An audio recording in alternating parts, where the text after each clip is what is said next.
So this is the beginning of the discussion, the presentation by Professor Isabelle Mansuy. I'm Philippe Ursprung, and I'm glad to meet you on screen. You were not able to come to Zurich, unfortunately. I hope this is going to be possible in one of the next venues. So now we're looking forward to your short presentation. Isabelle Mansuy holds a dual professorship of Neuroepigenetics at ETHZ Zurich and the University of Zurich. She studied in Strasbourg, where she got degrees in biotechnology, engineering, and molecular biology, and earned a PhD in molecular and developmental neurobiology before doing research at Columbia University in New York. Initially, she worked on the molecular mechanisms of memory using mouse models, and she revealed the specific molecules that allow the adult brain to forget through constraining memory formation and storage. The current research examines the epigenetic basis of complex brain functions and physiological changes in mammals with the focus on the mechanism of epigenetic inheritance. So we met a couple of years ago on a conference, an interdisciplinary conference in Lucerne, where the different departments of ETH were supposed to meet and interact. And I was very impressed about how you described your work. So I thought for our topic, matter and memory, it's absolutely essential that we have your voice. Isabelle, the screen is yours. We're happy that you could join. Thanks. Well, thanks very much, Philippe, for your nice invitation. It's always a pleasure to be able to mix research, science, and art, and the occasions are quite rare. So I really appreciate the possibility to talk to you about epigenetics and also a little bit about art. I think I will share my screen. I prepared a few slides to illustrate the propos. And I will try to summarize the notion of epigenetics and epigenetic inheritance. And really, epigenetic is a biological eye onto how the environment can modify us. And indeed, the environment is a very powerful way to shape who we are, to shape our health, but also to shape the health of our descendants. And the notion of epigenetic inheritance is indeed a fairly new notion in biology, who has been witnessed in many different species, but whose mechanisms are still under intense study.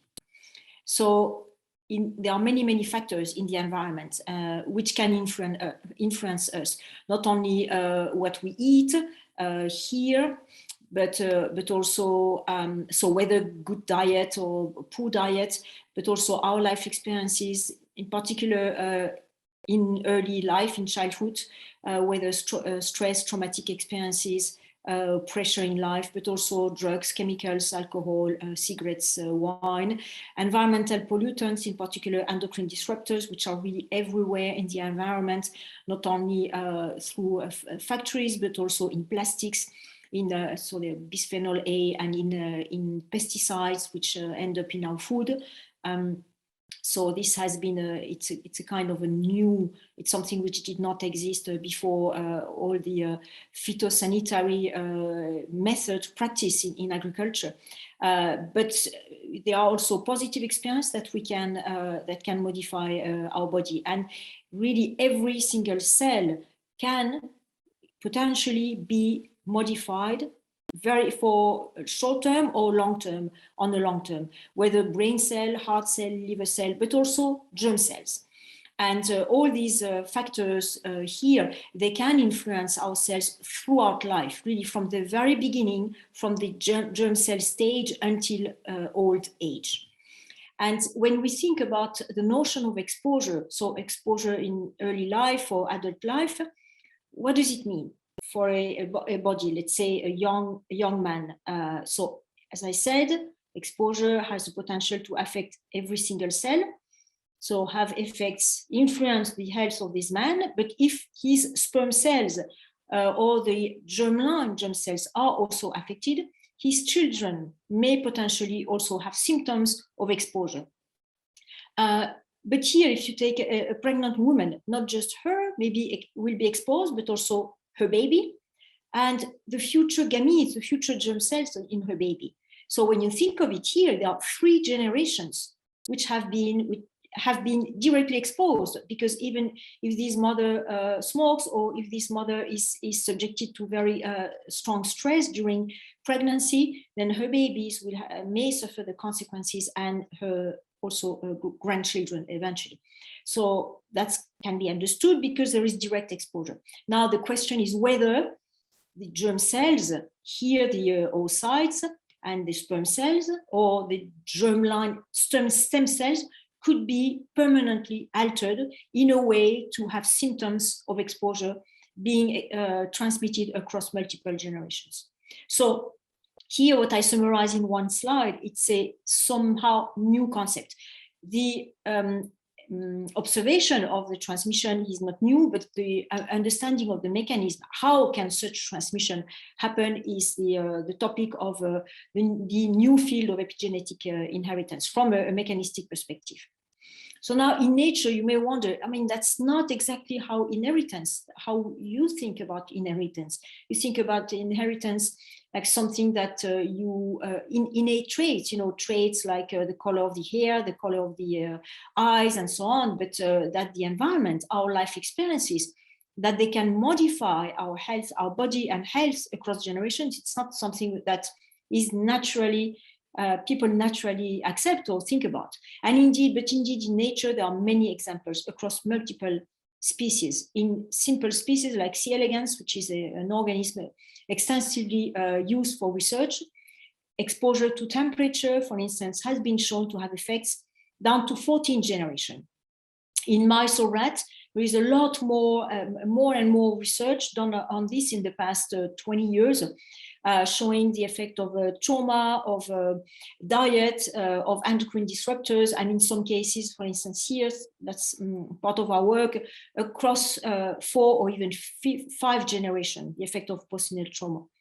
In humans, there are also a number of big cohorts where the effect of or the consequences of stress, like after war, genocide, or Holocaust, or poor nutrition, has been examined in the children, grandchildren, great-grandchildren. There was this study which was published 2 weeks ago, indeed, which confirms a lot of the previous research, which is that the great-granddaughters of men who started to smoke during adolescence had a higher fat mass.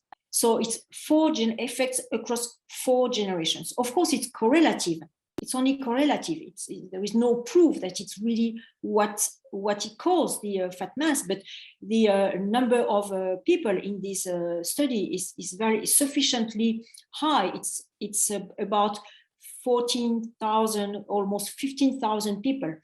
So suggests that there is indeed a link between smoking in adolescents, in young boys, and effects on the metabolism of the boys or the son. It's not indicated here, but their son has a increased fat mass, but also their granddaughter and great-granddaughters. So indeed, there are, as I said, there are multiple toxicants which can affect people across generations, and this involves germ cells, because the link between different generations, the biological link is sperm cells or oocytes. So now, what does it mean mechanistically? How can we explain, or can we indeed explain? We don't have the answer, a full answer to this question, but we know that the transmission of the effect of life experiences across generations involve epigenetic factors. So what are they? We know of epigenetic. Here you have a very nice drawing of the DNA double helix. So that's our hardware in a way. But there are many epigenetic factors which modify, which control genetics. So what is the DNA actually? So we are made of billions, hundreds of billions of cells, and each cell is like this. So it's like a little bag. Cells may have very different structure depending on whether it's in brain or in the liver, but they all have a nucleus here and a cytoplasm.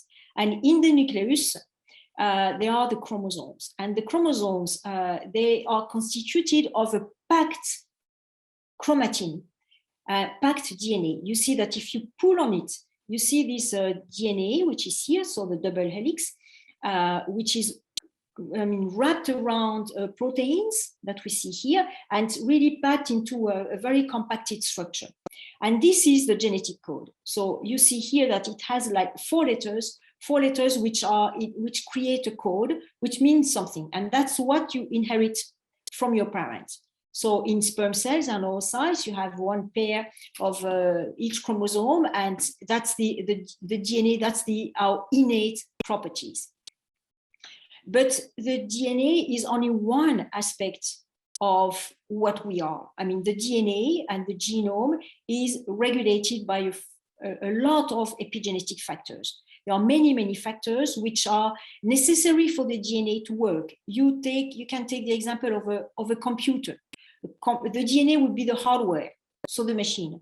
And the epigenetic factors would be the softwares. You need multiple softwares to really exploit the hardware and do different things. And if a software works well, the DNA will be, the hardware will be used properly, but you may have mistakes and you may have softwares which have bugs.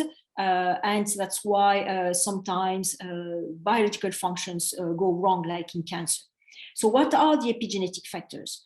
So here again, a cell, you have here a neuron, which has the chromosome and the chromatin, and here germ cell. I represented a sperm cell because we know now that epigenetic factors in sperm cells, they are very important for the transmission of the effects of life experiences. And the epigenetic factors can be of multiple types. So they can be directly on the DNA, like DNA methylation. They can be modifications on proteins which are associated to the DNA. And they can be little molecules here, which are called RNA in the cytoplasm, but also in the nucleus, which all together, I mean, alone and all together in multiple different combinations, they regulate the activity of the DNA. So they regulate, then they determine when a gene is active and or inactive. And that's extremely important. And the beauty of these mechanisms here is that they are dynamically modified. Depending on what we eat, depending on the level of stress, depending on our life experiences, exposure to drugs, to endocrine disruptors, or to positive factors, this will have direct effects on these modifications. And some of the modifications can be very stable. So if you are used to have a good diet, this may modify your epigenome for potentially a very long time. As opposed, if you have been exposed to traumatic stress, to chronic stress in childhood, these may disrupt or modify this profile in a way to alter the gene functions permanently in your body. So that's why it's very important to examine these factors. So nowadays, it's possible to identify these different factors individually, quantify them in different tissues, in blood, in saliva, and also in animals. We do this in animals on every possible tissue, brain, heart, and even germ cells. So that's been the topic of really intense research. And what we know since recently is that in germ cells, being exposed to traumatic experiences or to endocrine disruptors will modify every of these epigenetic marks differently and on a different timeline. But if it's, for instance, a chronic stress during childhood, even if there are no sperm cells yet during that period, there are germ stem cells, this will end up altering the epigenetic code in germ cells. So it's one of the important findings of the recent years, the fact that the epigenome is as important as the genome and is something which is transmissible. So in the perspectives for human is to have a better understanding of all these epigenetic factors is also to understand elucidate the mechanism of how environmental factors, our life experiences, how they influence cells and the organism. So to define what is innate features and acquired features.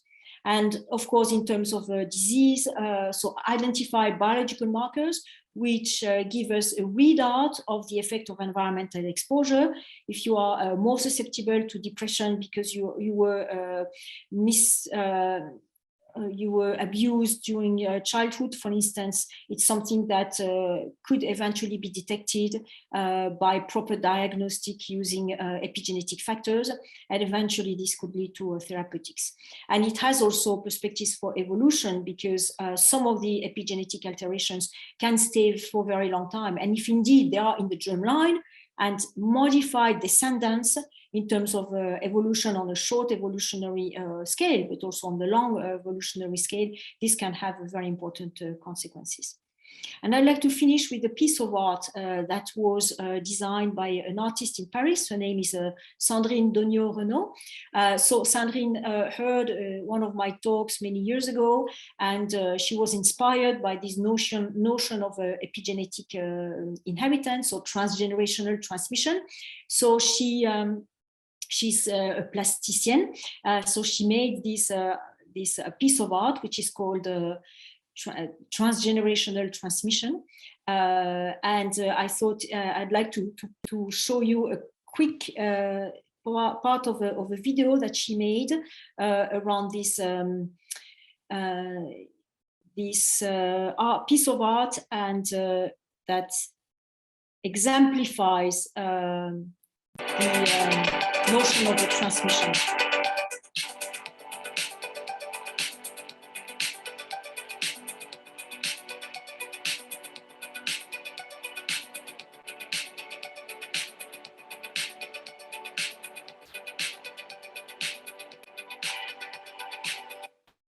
So I want to show you more. I mean, you can watch this video, it's on YouTube. And this piece of art is at the moment, is going to be exhibited in Paris in the Grand Palais Éphémère for a couple of days. And then it is going to be transported to Zurich because I acquired it for my lab. So it's something that I will be able to show locally indeed.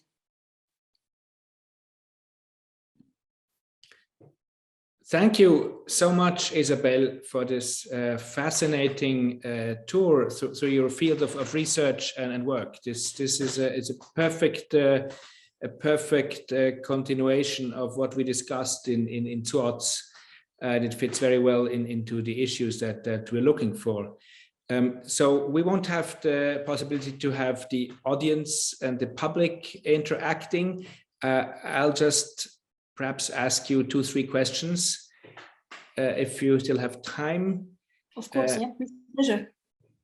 So we took the title of our meeting, Matter and Memory, from the French philosopher Henri Bergson, who wrote this book Matière et Mémoire in 1896, and he was among those philosophers who tried to come over the separation of the spiritual and the body, which probably is your daily bread today. Does Bergson play a role in epigenetic discussion today? I guess yes, because philosophy, the way, the ability of human beings really to put thoughts together and to act according to your mind, your feelings, and your opinions is, I think, driven by neuronal cells which use the epigenome and the genome as a source to control their functions. So the mindsets, or the way the brain really determines who we are and how we modify, we modulate, we adapt our behavior and our thinking is completely determined by the genome in the epigenome. It's really the machinery behind philosophy, I would say. Mm-hmm. Yeah, thank you. So it makes clear that we don't only carry our own history with us, but those of our ancestors. You said 2, 3, 4 generations. Is there a limit? Could one detect the prehistoric traumata theoretically in cells? Let's say the mythological sinking of Atlantis, the volcano eruptions, catastrophes which have happened before history starts, before language, before the written language starts to come into play. It's difficult to answer this question from a biological perspective. It could be that there are traces in the genome or epigenome, but in human, it's always mixed with culture, with transmission by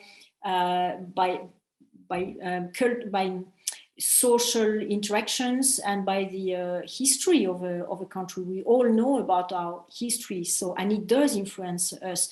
If you are from a Jewish family, you will have an influence from history. So how to distinguish really what comes from the cognitive and behavioral and social and cultural influence and the real biological influence, we don't know. In terms of genetics, yes, it's known. I mean, there have been work done on the genome of Neanderthal, for instance. There is also work on the epigenome of Neanderthal, but it's a bit difficult to interpret these findings because, first of all, it's still very new to the identification of the influence of the environment onto the epigenome. We still don't know a lot about this. And also the material which is collected from ancestors like Neanderthal, it's destroyed DNA. So the quality of the material is not sufficient enough to really have a full map of the genome and the epigenome. And thus it's a bit difficult to draw conclusions. What's important in the notion of the epigenome and epigenetics is that it's dynamic. So damage can be repaired, and at the same time, positive things can disappear. Unlike the genome, if it's broken, if it's mutated, one cannot repair it. There are repair mechanisms in the body, which indeed are less and less functional with aging. That's why cancer develops more often in old people, because the repair mechanisms are less efficient. But if you are exposed to X-rays or to UVs and to carcinogens, your DNA is going to be damaged, and this is not going to be repaired. For epigenetic factors, it's very dynamic. It can be done, undone, modified all the time. So you could imagine that if an imprint of a big catastrophe in history happened 3, 4, 5 generations ago, maybe with a better life, this part of this imprint would have disappeared. However, the suggestion from these the recent studies I showed about the ancestor being exposed to cigarette, to smoking very early on during adolescence has left imprints in the epigenome. Probably this is not known yet, but has left imprints in the cell of the descendants, which are still there 4 generations down. So it's a little bit of a balance of both, the reversibility, the persistence, and the nature of the exposure also. Mm-hmm, mm-hmm. Thank you. So there is marks, traces, storages, physical storages, so to say, of traumatic experiences or damage. Does this mean that, let's say, someone in the 3rd generation is in a way better prepared to avoid such a damage? So are grandchildren of smokers then more often non-smokers because they kind of their cells remember, or is it the other way around? Are they can it be predicted that they are more vulnerable to be again exposed to this damage? This is not really known. I mean, from a very pragmatic perspective, generally the epigenetic factors in human are analyzed in brain. And if you are more prone to be addicted, this would be visible in the brain. So normally, no, I'm sorry, I misspoke. Normally in human, it's in blood that you look at epigenetic factors. So you take blood and you can do analysis on blood cells, while addiction is determined by brain. So whether what we see in blood corresponds to what is seen in brain is not always the case. But I guess if you would talk to an addictologist, perhaps that's what the person would tell you, that if your parents or grandparents smoked, that you are more likely to smoke yourself. But it's difficult to disentangle whether this is due to heredity or due to the fact that maybe you were exposed to cigarette smoke with your parents when you were a child, and then it just influences your body. It's the same thing with addiction. Very often in human, people who use drugs when they conceive, their children are more likely to be addicted themselves. Mm-hmm. For traumatic experiences, it's linked to psychiatric disorders. Traumatic childhood trauma makes people more sensitive to develop psychiatric disorders. And this is known that the susceptibility is increased in people who have been exposed to childhood trauma, or the children of people who have been mistreated during their childhood. So it does increase the risk to develop psychiatric diseases. Thank you. So one last question: the phase in which this exposure to damage to trauma is most open, is most there, is most when one is most vulnerable to pass on this memory to third generation. That's early childhood. Is that right, or is that during the entire life? It's not exactly known, but what's known is that childhood trauma can affect really all cells, and including the germ cells, which are really being developed. But of course, if someone has had a very severe trauma a few months before conceiving, for instance, you can imagine a soldier, someone who has been on a combat, or a man who has, or a woman who has witnessed a terrible scene, an accident or something very, very traumatic, and has a child a few weeks or months later. The risk that the germ cell still contains, things which have been changed by trauma exposure is higher. So there is no, the childhood is a kind of more sensitive period, but it's not necessary. It does not necessarily mean that traumatic experiences in adulthood are also not going to affect the next generation. It really depends on the type of trauma, the chronicity of the trauma, the severity, and how people support or stand the trauma, whether they recover or not. There are really multiple factors. Thank you very much. This is very enlightening, great contribution. Thanks so much, Isabelle.